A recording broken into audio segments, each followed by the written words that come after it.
now on this main stage, Italian aperitif welcome to an enchanting world spun by botanical magicians. 昨日、昨年の、晩鐘メインステージデビュー以来、日本のバーテンダーによるベルモットの認識を一新させたマンチーノベルモット。今年も著名なバーテンダーでもあるジャンカルロマンチーノ氏本人がなんと昨年のベルモットに続いて多様なイタリアンアペリティブについてボタニカルの使い方、製法、そしてカクテルへの応用までを解説いたします。Mancino Vermouth has raised Japanese bartending vermouth IQ exponentially since making its BarShow main stage debut last year.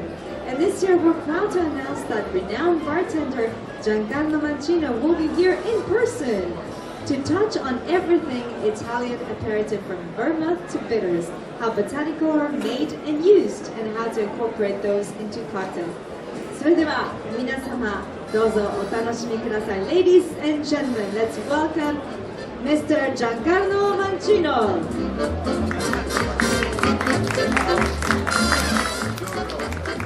イタリアンアペリティボタニカルの魔術師たちスタートです。Hello, buongiorno. Ciao, buono, no? Okay. How shall we start? Let's start like this. Okay, this is my boss. Okay, Shigeru-san is my boss. Right. Okay, can I have a short words at the beginning? それでは皆さんお待たせいたしました。去年ですね、こちらのステージで、ベルモットについてのセミナーを初めてやったんですけれど、おかげで皆さんのベルモットに対する興味が非常に高くなっておりました。今年はですね、ベルモットからちょっと枠を広げて、アペリティーボ、アペリティブとか、そういったところをですね、全体的な話をちょっと皆さんに情報を、お出ししようと思っています。もちろん、メインは、ジャンカルロ・マンチーノ、彼が、説明をしてくれます。それではスタートいたします。Okay. So, let's start with so basically this is my new line of aperitivos, which we're talking about product at the moment. Okay. So. Looking at the picture, we only talking about product at the moment, okay? So in Italy and the rest of the world, aperitivo, basically it's a culture and there are products. まずですね、ここで見ていただいているのは、アペリティーボのカテゴリーに入るお酒の写真だけなんですけれど、実はアペリティーボっていうのは商品のカテゴリーのことだけじゃなくて、イタリアにおける文化の一つ、アペリティーボ文化っていうのがあるんですね。ですからその2つを今日はご説明したいと思います。Correct. So, so basically, right. So now, what is the culture of aperitivo? Every country has a culture of something, right? Japan has a culture of whiskey, there's a culture of sake, right? まず文化の方についてご説明したいと思います。アペリティーボという文化、それはいろんな国がいろんな文化を持っていると思うんですけれど、イタリア人にとって、特にラテンの人間にとってアペリティーボの文化というのは非常に重要なものです。例えば日本には日本のウイスキーの文化があるように。So in Italy, let's call the Italian country, right? In Italy, the culture of aperitivo basically is try to get together and we say, let's go for an aperitivo. イタリアにおいてアペリティーボっていうと言葉で表現すると、じゃあみんなで一緒にどっかにアペリティーボに行こうぜ、そういうふうな感じになります。But when we go for an aperitivo, the most important things, the food has to be there. でアペリティーボに行こうぜっていう時の一番大切なことは、フード、何か食べ物もそこにあるということです。So basically, aperitivo means open. So the aperitivo will try to open in base of the products, will open your stomach to give you the appetizing, to give something to eat, okay? アペリティーボの語源はラテン語で、開くっていうそういう意味の言葉でして、それはボトルを開くのもそうだし、口を開く、胃を開く、それで食欲を出す、そういうふうな全てのことをカバーしています。So that's why when we go for an aperitivo, we have, like in Milan, I give you an example in Milan, they call it as well apero cena. Cena means dinner, so we have a big buffet with low ABV spirits for you to drink and to don't get drunk.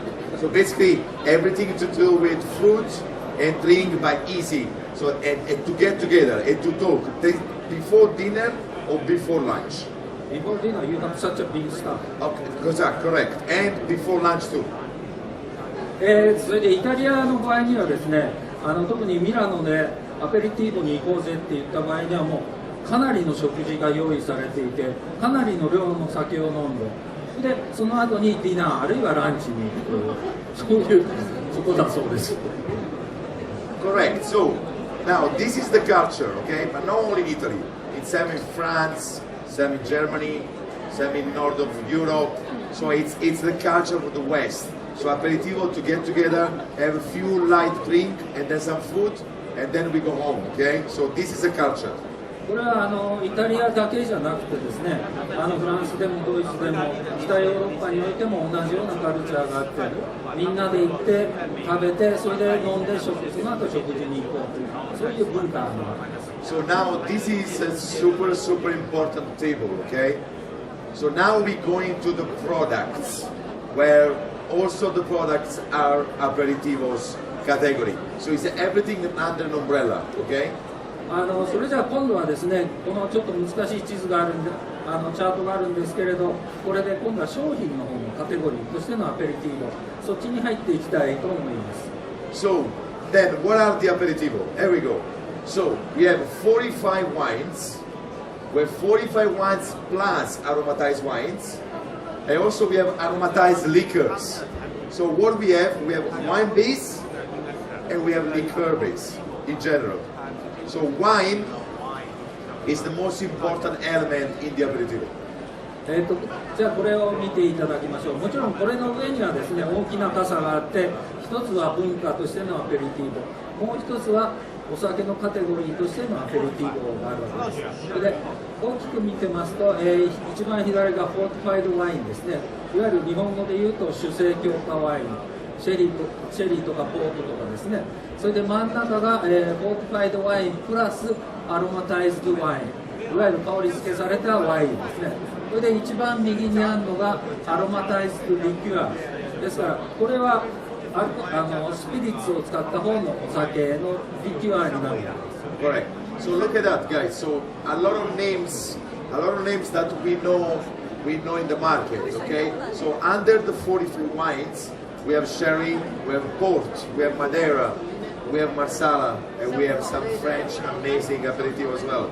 Right. So basically, again, it's all wine base, but made it with different technique as well, okay? But again, it's wine base. We talk about no more than 23 or 24 ABV, okay? And always tasted wine with grape wine. And most of them all wine. That's why I say all wine. Only the aromatized liqueurs, there is no wine, okay? Which we go into the details later. Okay, じゃあ、一番左の縦に行きますと、これが、フォーティファイドワイン。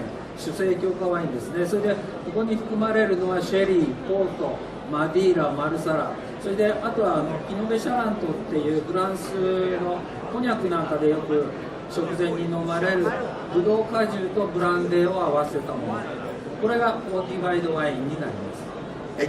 Again, we move into 45 wine, aromatized wine, which is like vermouth, Chinato, quinine, Americano, Gentian wine. So again, everything to do with the wine, guys, but with different flavors and then different bitterness in base of the botanical that we put inside.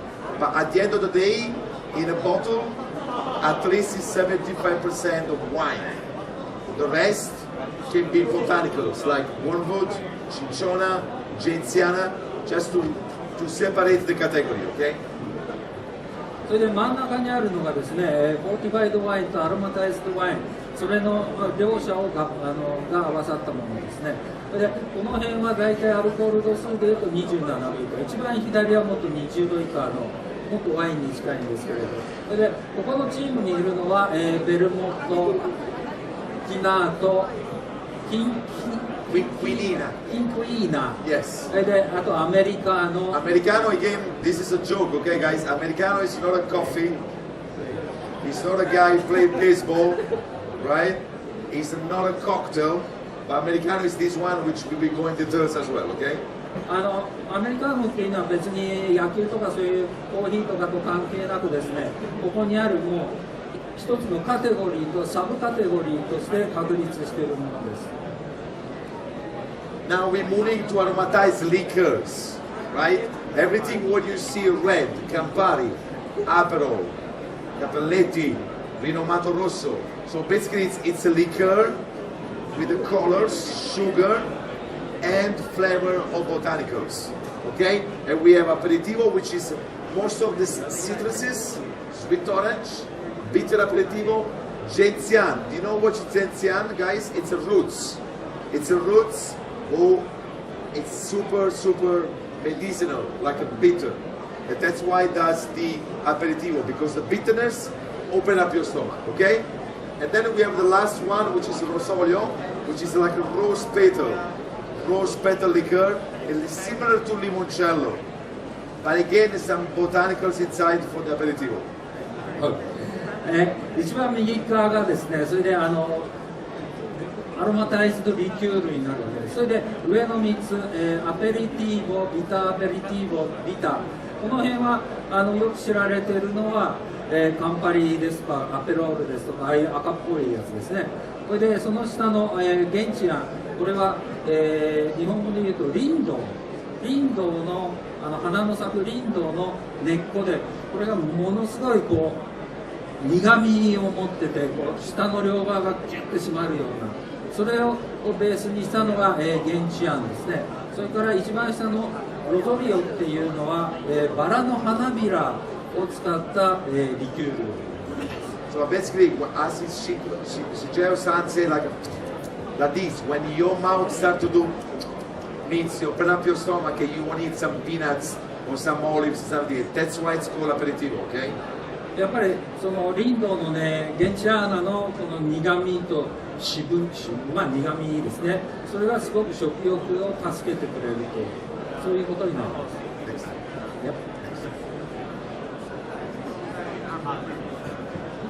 Alright, so this is the style of aperitivo, like guys, easy, like top up with soda, top up with tonic water, top up with the prosecco. So basically, just basically the culture. So easy drink, so no complicated. So we sit there, we have fun, and we have quality aperitivo. Okay?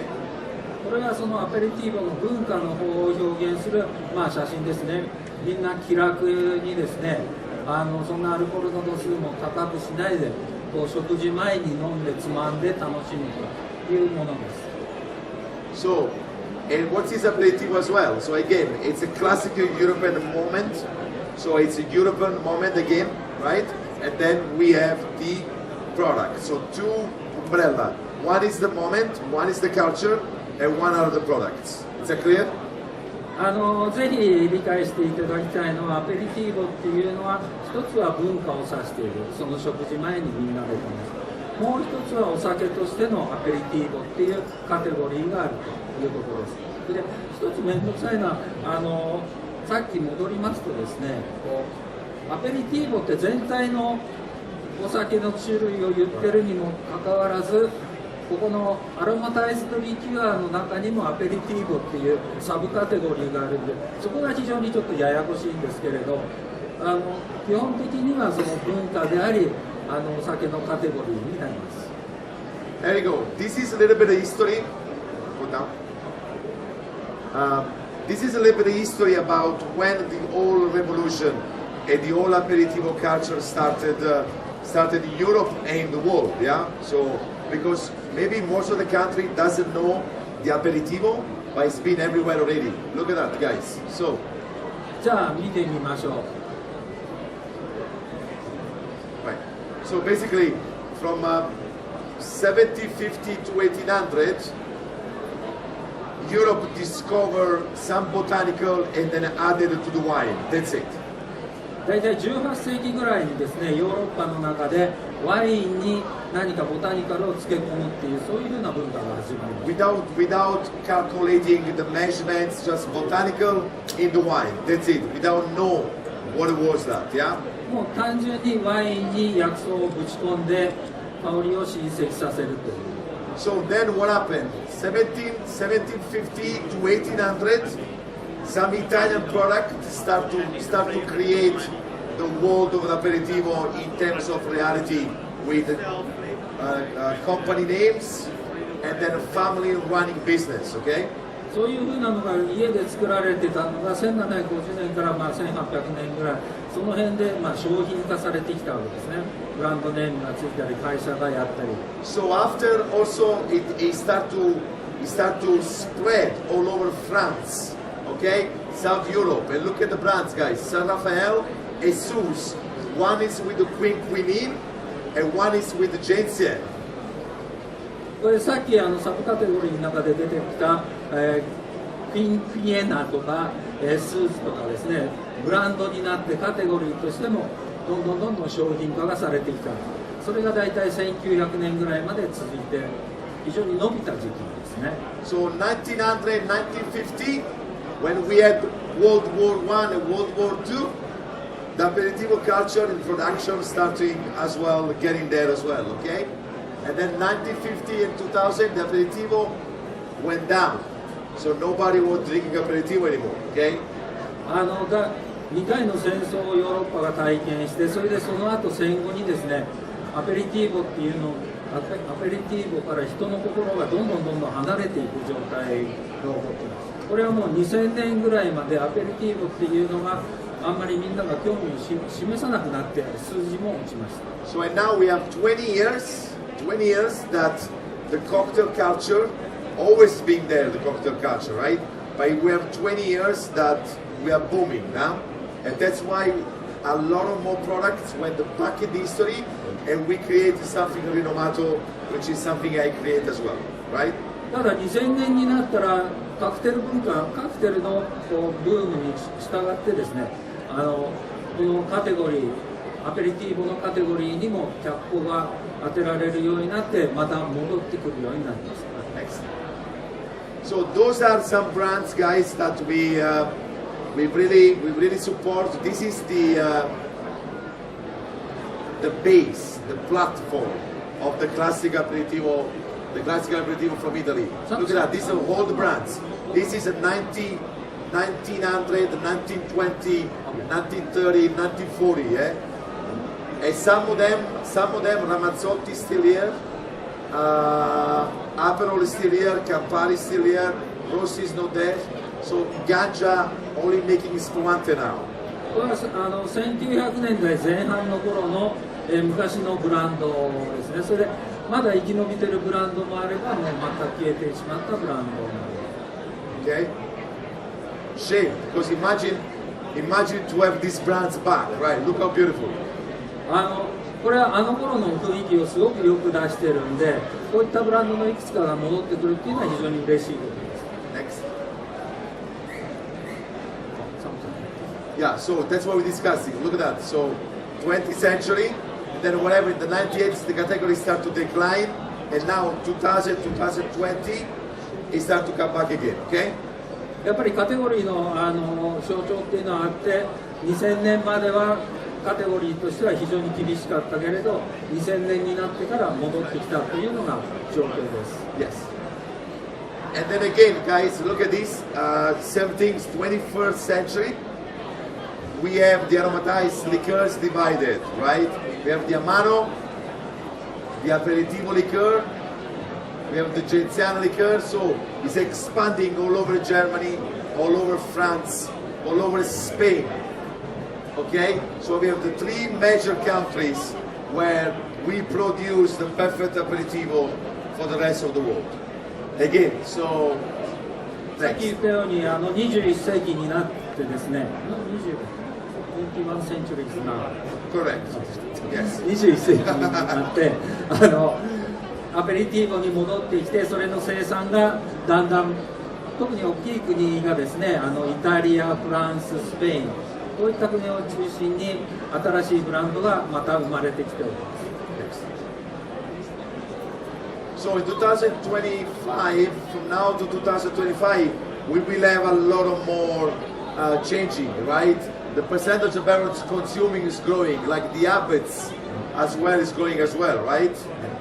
特にこれを支えている一つにはですね、お酒を飲んでる中心の世代っていうのは変わってきてるっていうのがあって、やっぱりベビーブーマーとかジェネレーション X から今ミレニアルズになってきてて、で彼らの飲み方っていうのはあんまりアルコール度数の高くないものをみんなでこう集まって飲むというおじさんの治水性飲料とは違うこう飲み方になってきてるんで、そういうことがアペリティーボの復興を支えていると思いま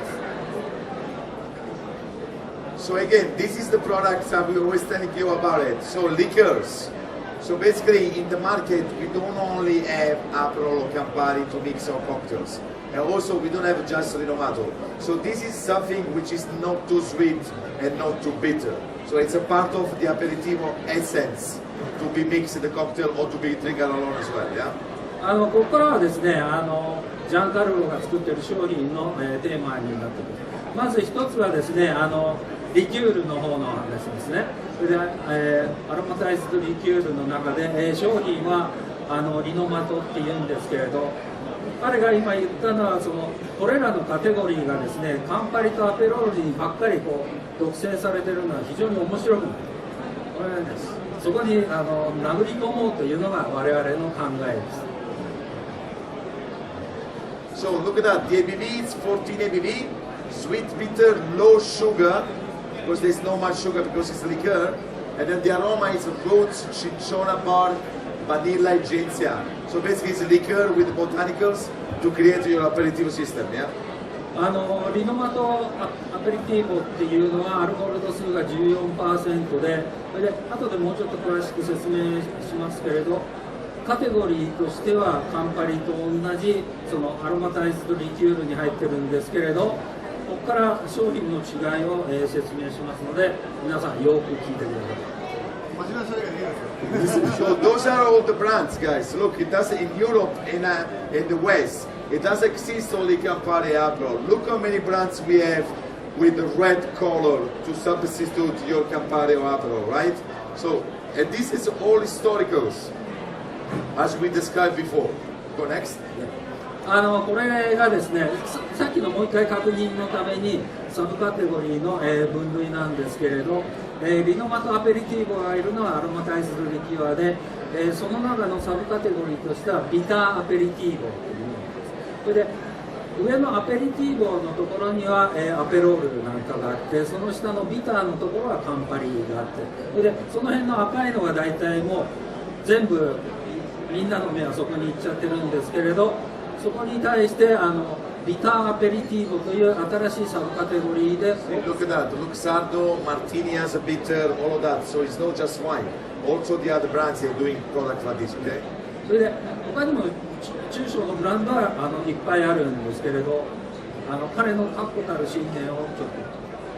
Yeah, which is alcohol, sugar, and botanicals, yeah? まず作り方はですね、アルコールもこれはワインは使えません。こっちはリキュアですから。それでアルコールに漬け込んだものをそのままですね、砂糖を加えて水で加えてという、そういうふうな割と単純な作り方になります。So this is the three unique aperitivo liqueurs being produced today. One is aperitivo, which is sweet orange, okay? One is a bitter aperitivo, which is a medium sweet orange, and then there is the bitter one, okay? So it's a sweet, medium, sweet, and bitter.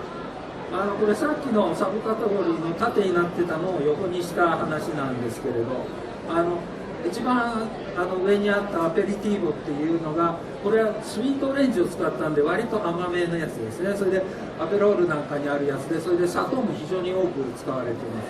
それで一番右にあるビターがいわゆるカンパリと同じものですね。これはビターオレンジを使っているので、それでもかなりの糖分でバランスをとっています。それでジャンカルロが始めたのは真ん中のビターアペリティーボですね。スイートオレンジとビターオレンジの両方を使って、それで砂糖の量をもっと落としてですね、それでもっとコンプレックスのある複雑なボタニカルを使っていこうというそういう表現です。So basically, those are just see very quickly. So basically, this is what the botanicals look like. Okay, what are the botanicals? Spices, herbs, flower, and roots. これがアペリティーボに使われリノマトアペリティーボに使われている20種類の、ボタニカルですね。花とかそういったものも含まれています。Yes. So this is a little bit of productions we'll be doing. Take it. Yeah, go. So basically, we're getting the botanicals. Again, the botanicals, guys, they're not only from Italy. 75% of the botanics come from Asia, yeah? これがですね、作り方で、それで4つの大陸から彼は原料を。Then we are crushing with the mill. これで、まずミルで細かくするわけです、ね。Like a powder, yeah. And then we do the extractation with alcohol and water for 30 days. でアルコールと水で大体アルコール度数30度ぐらいにして30日間ずっと漬け込むわけです。And then we're blending it together with the sugar and more water. そしてシュガーと砂糖と水で、And then we do one filtration and we bottle it. In base of that, we adding the natural color, yeah? それでフィルトレーションをかけてボトリングを行います。ポイントはですね、非常にボタニカルを選んでですね、自分たちで作り込んでいくと、それでその辺のところがですね、右側の工業化された大きいブランドと味の結果が違ってくるということです。So basically, this is the area where everything is being produced, guys. So Asti is where the actual art of the aperitivo, yeah? それで作ってるのはですね、ピエモンテの中心都市であるアスティ。これはアペリティーボの、生まれ故郷とも言えるところです。Next. Again, some samples of how to use a different way. We have a pineapple Negroni. We can use a rum instead of gin. Okay. Also, yeah. パイナップル、3つぐらいカクテルなんですけれど、パイナップルネグローニっていうのはネグローニのジンの代わりにラムを使う。So Rosetto means lipstick because it's a red color, and we just top up with ginger ale. Easy. ジンジャーエールでアップしただけのは口紅を意味するロゼット。And then we can do a twist of spritz with a cardinale, right? So we can do wine base, soda water, and red liquor, yeah, which is aperitivo. ワインベースのスプリッツァーとして作るのがカーディネールスプリッツァーになります。これもアペリティーボのしてよく飲まれます。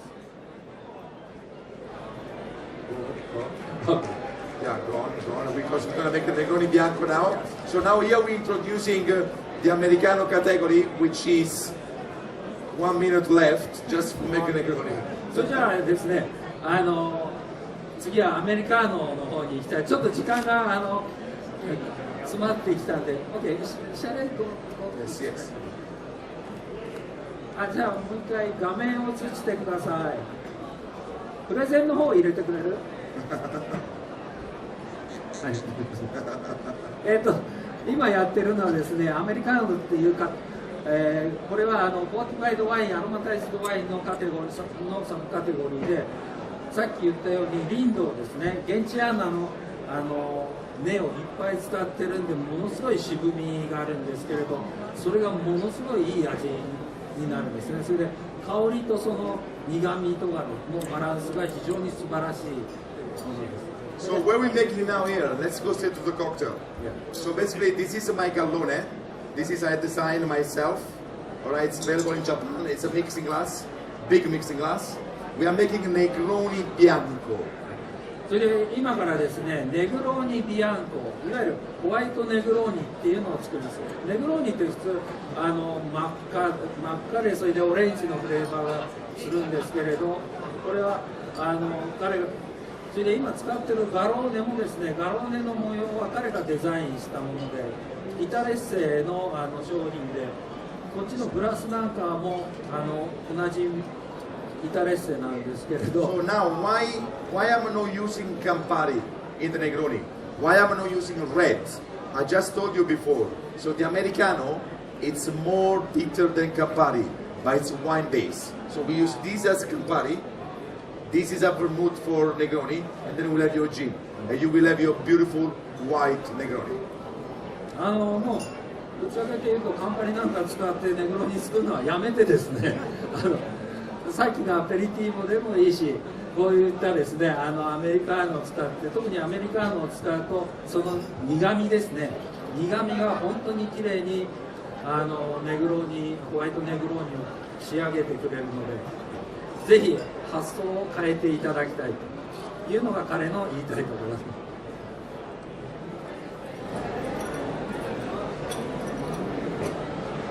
We also be celebrating 100 years of Negroni this year, okay?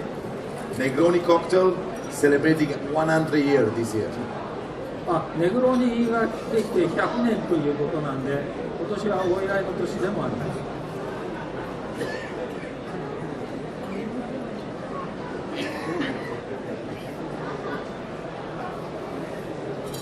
So and then what we're gonna do? We're gonna garnish with the pink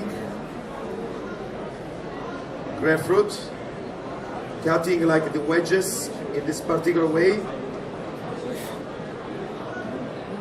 So we never cut wedges like this, we cut wedges in that way. Look at these guys. That. At least can go on top of the glass like this. Right? And then because of Italy, the rosemary we're cooking all the time, we just beautiful rosemary into that. There we go. So Negroni Bianco. 誰か飲みたい人 Who wants to try? You want to try? No, I want the ladies. じゃあ女性の方、はい、飲みたい人どうぞ。 Okay, there we go. One here. There you go. Please, Negroni Bianco. Thank you. There we go. One more ladies. There we go. I'm sorry, gentlemen. Fantastic. Okay. So, a little bit for you. Yes. Yes. Why not?